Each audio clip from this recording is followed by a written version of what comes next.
విద్య అనేది ఒక ఆయుధం లాంటిది. దానితో పేదరికాన్ని, మనలోని అసమానతల్ని, అలాగే నిస్సహాయతల్ని కూడా తరిమి కొట్టచ్చు. ఏమైంది బాలా, ఎలా ఉన్నావు? బాలేదు, నాకు చాలా నొప్పిగా ఉంది. నువ్వు మళ్ళీ స్కూల్కి వెళ్ళడం మొదలెట్టేసావు అన్నమాట. అవును. అది నీ వల్ల అయ్యే పని కాదు. ఎందుకు అనవసరంగా కష్టపడుతున్నావు? నీకు బాజా వాయించడంలో ఆసక్తి ఉన్నప్పుడు నువ్వు ఆ పనే చేయొచ్చు కదా. నువ్వు చేసిన పని వల్ల కార్తీక్ నిన్ను బయటికి పంపించేశాడు, కానీ లేదంటే నువ్వు చాలా బాగా వాయించేవాడు కదా బాలా. అందుకే గురువుగారు బాలా అన్నయ్యకి పరీక్ష పెట్టారు. 1 గంట సేపు పాటు పరిగెత్తమని చెప్పారు. అన్నయ్యకున్న పట్టుదల చూసి గురువుగారు కూడా అదే చెప్పారు, తను బాజా వాయించడమే మంచిదని. కానీ తను ఎలా వాయిస్తాడు? మీ నాన్న ఒప్పుకోవడం లేదు కదా. అదే కదా. దానికి కూడా ఒక మార్గం ఉంది. ఏంటి? నీలాగే చాలా మంది మేళం వాయించడానికి వస్తుంటారు. అప్పుడు వాళ్ళ ఇంట్లో వాళ్ళు దానికి అసలు ఒప్పుకోరు. అలాంటప్పుడు వాళ్ళు ఇంట్లో నుంచి పారిపోతూ ఉంటారు. 2-3 నెలల తర్వాత ఇంట్లో వాళ్ళు ఒప్పుకొని తీరుతారు. నువ్వు కూడా పారిపోవచ్చు కదా. లేదు, మా బాలా అన్నయ్య అలా ఎప్పటికీ చేయడు. అరే, నేను ఎక్కడికో వెళ్ళిపోమని చెప్పడం లేదు. ఇక్కడ నుండి 30 మైళ్ళ దూరంలో మా అన్నయ్య ఒకడున్నాడు. తనకి ఇక్కడికంటే చాలా పెద్ద బాజా మేళం ఉంది. అక్కడ వెళ్తే ఇంకా బాగా నేర్చుకుంటాడు. అలాగే డబ్బులు కూడా నీకు చాలా బాగా వస్తాయి. మీ నాన్న ఒప్పుకున్నాక నువ్వు తిరిగి ఇంటికి వచ్చేయచ్చు. ఇక్కడ గురువు గారి ముందు పరిగెత్తడం వల్ల ఏం ఉపయోగం లేదు. మీ నాన్నగారు ఎప్పటికీ ఒప్పుకోడు.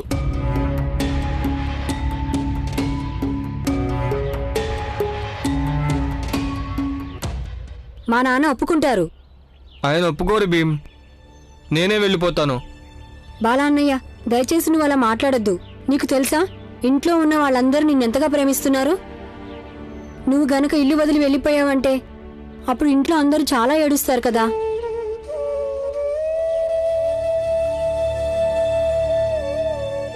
కానీ భీమ్, నాన్నతో అసలు ఎవరు మాట్లాడతారు? ఆయన అడిగే 100 ప్రశ్నలకి జవాబు ఎవరు చెప్తారు? నేను మాట్లాడతాను.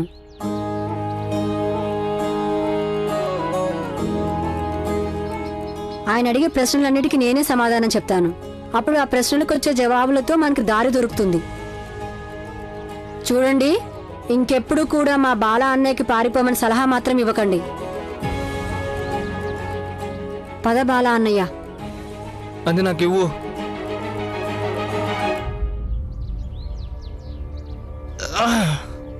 అది ఇలా ఇవ్వు.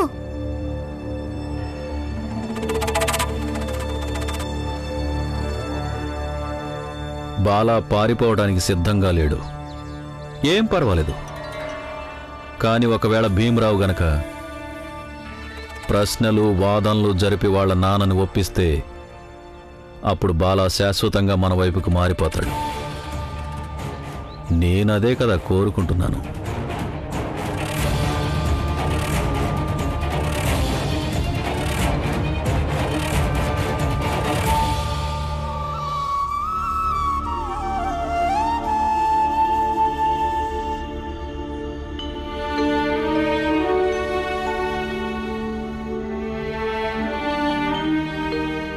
రండి, భోంచేదురు గాని. వద్దు, నాకు ఆకలిగా లేదు. వచ్చి తినండి. పని కోసం చాలా దూరం వెళ్ళి రోజంతా పనిచేశారు. పొద్దున కూడా మీరు కోపంలో అన్నం తినలేదు. ఇప్పుడు కూడా తినకపోతే ఎలా చెప్పండి? రండి. వద్దని చెప్తున్నానుగా.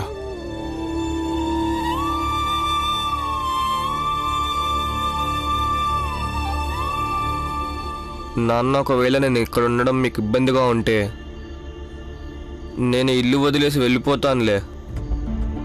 నా తమ్ముళ్ళు కూడా వెతకలేనంత దూరంగా వెళ్ళిపోతాను. కానీ మీరు ఇప్పుడు భోజనం చేయండి.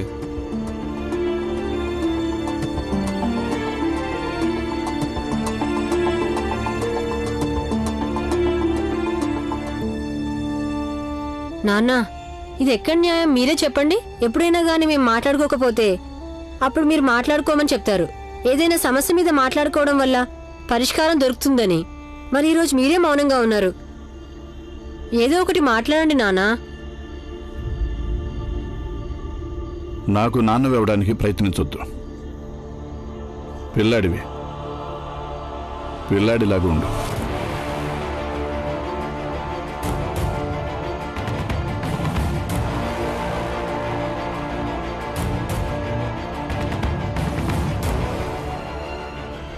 భీమాబాయ్, నువ్వు వెళ్ళి ఇక్కడి నుంచి.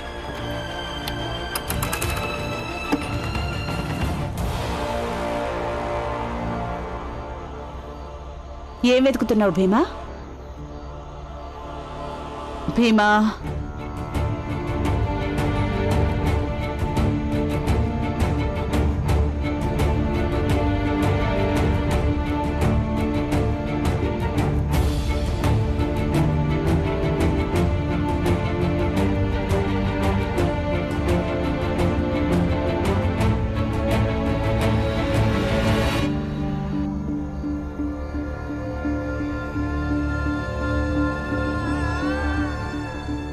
నాన్న, నేను విన్నాను బారిస్టర్లు అందరూ నల్ల కోట్లు వేసుకొని కోర్టులో వాదిస్తారటగా. మనము అలాగే వాదించుకుందామా?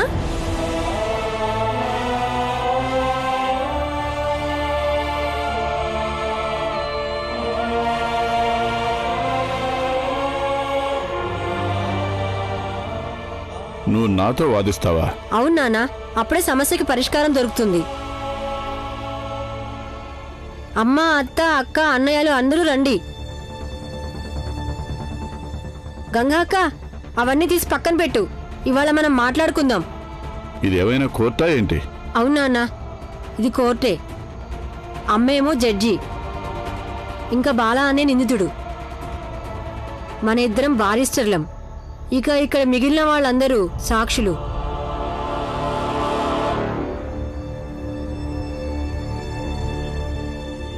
లేవండి నానా.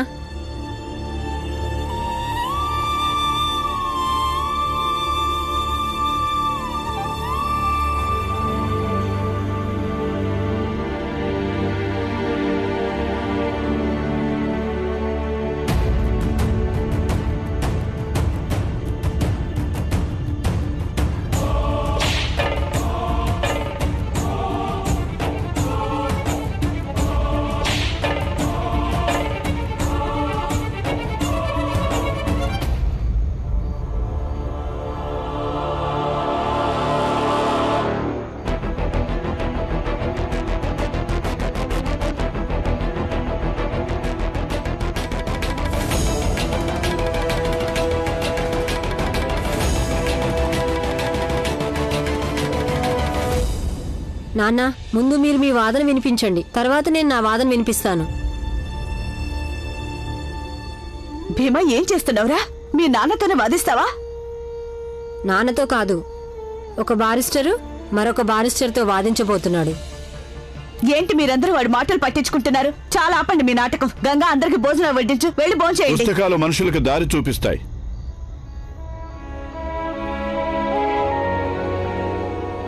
అలాగే బాల్యం మనిషి వ్యక్తిత్వానికి పునాది వేస్తుంది.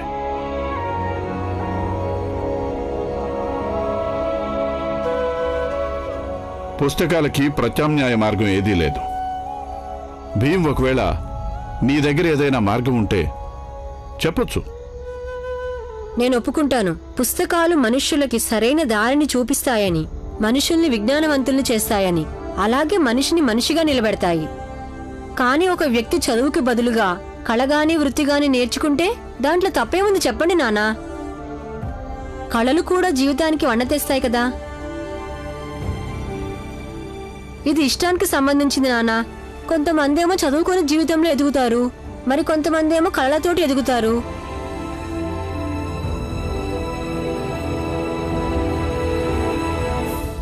ఒక వ్యక్తి ఎంత మంచి కళాకారుడైనప్పటికీ కూడా అతను చదువులేని వాడైతే అప్పుడు గ్యారంటీ లేదుగా అతను ఒక మంచి మనిషిగా ఉండడానికి. అయితే చదువుకున్న ప్రతి ఒక్కరూ మంచి మనుషులుగా మారతారని అది కూడా ఏమీ నమ్మకంగా చెప్పలేంగా నానా. అందుకని పిల్లల అభిరుచిని దృష్టిలో పెట్టుకోవాలి నానా. మొదట్లో ఎక్కువ శాతం పిల్లలకి చదువుకోవడానికి ఆసక్తి ఉండదు, స్కూలుకు వెళ్ళడం ఇష్టం ఉండదు. ఒకవేళ బాల్యంలోనే పిల్లల అభిరుచులను బట్టి నిర్ణయాలు తీసుకుంటే అప్పుడు అన్ని స్కూళ్ళు ఖాళీ అయిపోతాయి. పిల్లలు ఎవరు కూడా చదువు మీద ఆసక్తి చూపరు. ఎందుకంటే పిల్లలకి ఎప్పుడు చదువు మీద కంటే ఎక్కువ ఆటల మీద ఇష్టం ఉంటుంది. కానీ బాలా అనే విషయంలో మాత్రం అలా కాదు. బాలా అనే స్కూల్కి వెళ్ళి కూడా చూశాడు. తనకి చదువు మీద ఎలాంటి ఆసక్తి లేదు. తనకి దేని మీదైతే ఆసక్తి ఉందో ఆ పని చేస్తే తను సంతోషంగా ఉంటాడు. ఇవన్నీ అర్థం లేని మాటలు. నాన్న, దానికి నేను సాక్ష్యం చూపిస్తాను.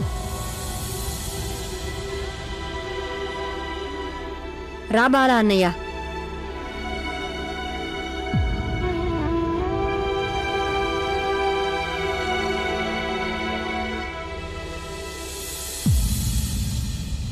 నాన్న, బాలా అన్నయ్య కాళ్ళని చూడు ఎలా వాచిపోయాయో.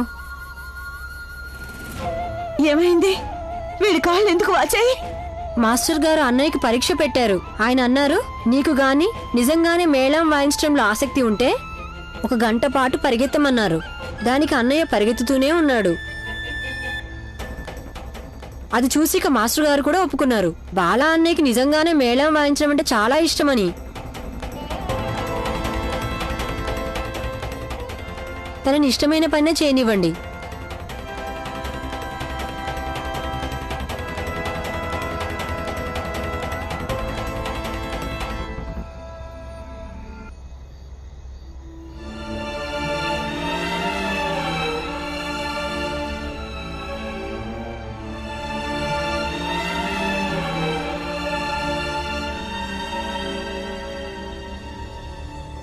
కానీ నేను ఒప్పుకోను మిలాడ్.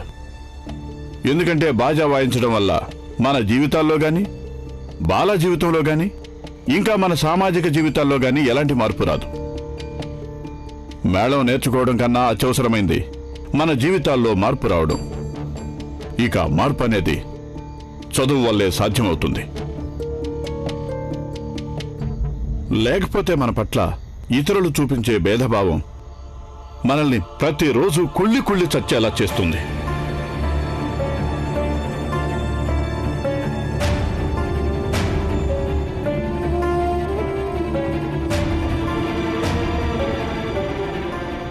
మై లార్డ్, నాకు ఈయన మాటలు అర్థం కావడం లేదు.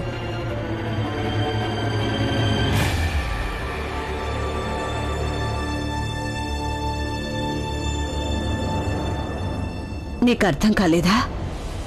లేదు.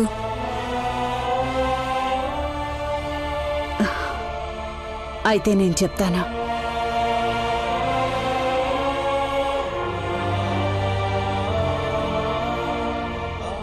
ఒకసారి మీ కుర్తా విప్పండి. ఆయన ఒక బారిస్టరు. ఆయన తన కుర్తాని ఎలా విప్పగలరు చెప్పండి? ఆ నిజమే. కానీ కానీ ఇప్పుడు ఈయన ఒక సాక్షి. ఇలాంటి తండ్రి ఇప్పుడు తన బిడ్డల చదువు కోసం, వాళ్ళ భవిష్యత్తు కోసం ఏమైనా చేయగలుగుతాడు. ఒకవేళ ఇప్పుడు ఈయన్ని సాక్ష్యంగా చూపించకపోతే అప్పుడు మీకు అర్థం కాదు కదా ఈయన ఏం చెప్తున్నారో.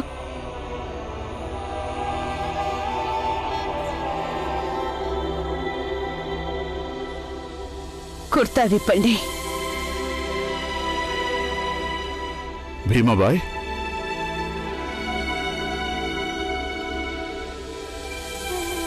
మీరు విప్పండి.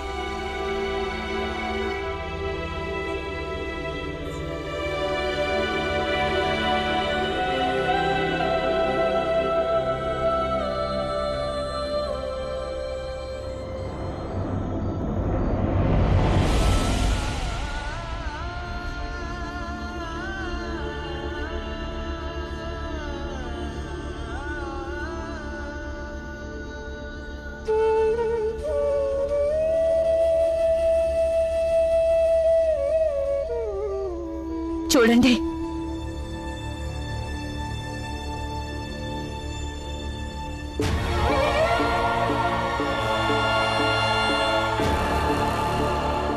అందరూ బాగా చూడండి.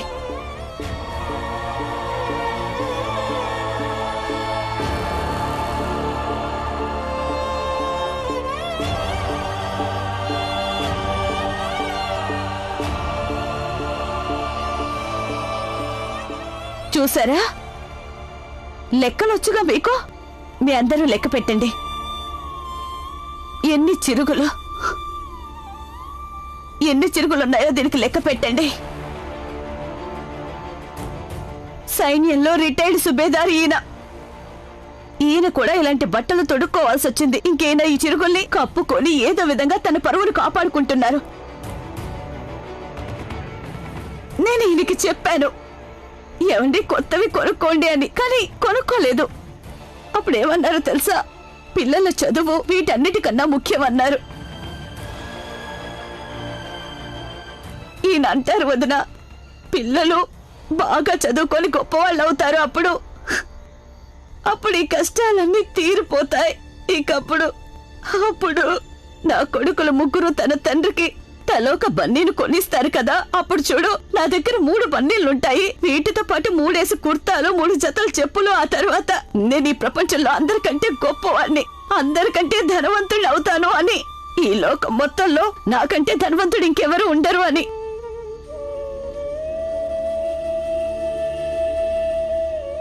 అందుకని భీమా,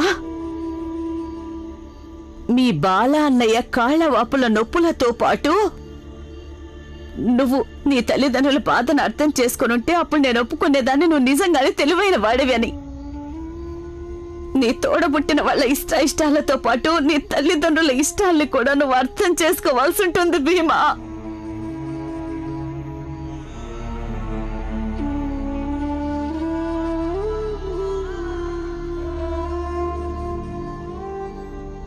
మనం పేదవాళ్లమే, వంచితులమే, అణగదొక్కబడ్డ నిస్సహాయులమే. ఈ సమాజం మనల్ని నీచంగా చూస్తుంది. ఎంత నీచంగా అంటే అసలు మనం మనుష్యులుగా పుట్టినందుకే కుళ్ళి కుళ్ళి ఏడ్చేలాగా. ఈ సమాజం మనల్ని ఒక ఊబిలోకి నెట్టేసి చావమని వదిలేసింది. దీనిలోంచి మనల్ని మనం బయట వేసుకోకపోతే ఇంకెవరు బయటేస్తారు? ఎవరు?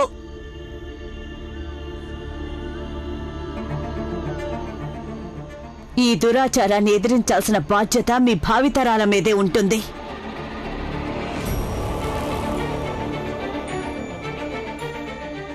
ఒకవేళ మీరందరూ మన కోసం, మన జాతి విముక్తి కోసం మీరు బాగా చదువుకొని జ్ఞానజ్యోతిని వెలిగించగలిగితే అప్పుడు మా జీవితాలు ధన్యమైపోతాయి. అప్పుడు ఈ నరకప్రాయమైన జీవితాల నుంచి విముక్తి కలుగుతుంది అందరికీ.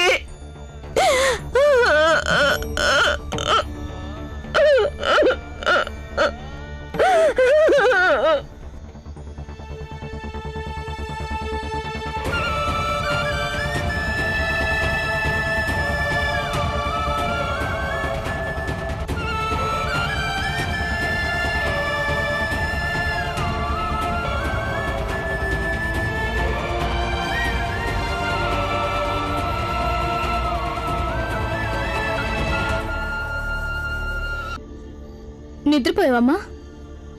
కొంచెం భోజనం చేతురా. ఆకలేదు. ఆకలేదంటే ఎలా? రామ్మ వచ్చి భోజనం చేయి. తండ్రి ఇష్టం వచ్చినట్టు ఆలోచిస్తాడు. పిల్లలకి నచ్చినట్టు పిల్లలు చేస్తున్నారు. మధ్యలో కూతురు వచ్చి నిర్ణయం తీసుకుంటుంటే ఈ ఇల్లులా కాక కోర్టులాగా అనిపిస్తుంది నాకిప్పుడు. పిల్లలు తల్లిదండ్రులతో వాదనలకు దిగుతారు. వాళ్ళకి రుజువులు చూపించాల్సి వస్తుంది. వాళ్ళకి సాక్ష్యాలు కావాలంట. ఆకలి లేదంటే నమ్మరు. వెళ్ళి మీరందరూ తినండి, అలాగే వాళ్ళకి పెట్టు.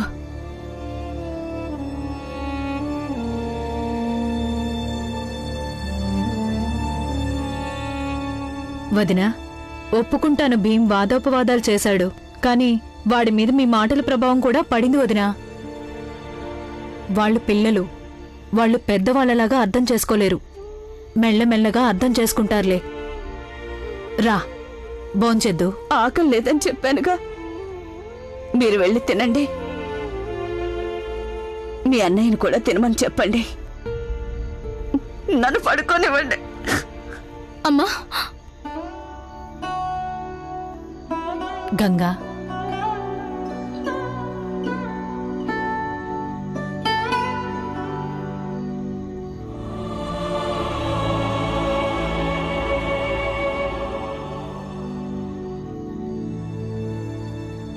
నీ తోడబుట్టిన వాళ్ళ ఇష్టాలతో పాటు నీ తల్లిదండ్రుల ఇష్టాల్ని కూడా నువ్వు అర్థం చేసుకోవాల్సి ఉంటుంది భీమా.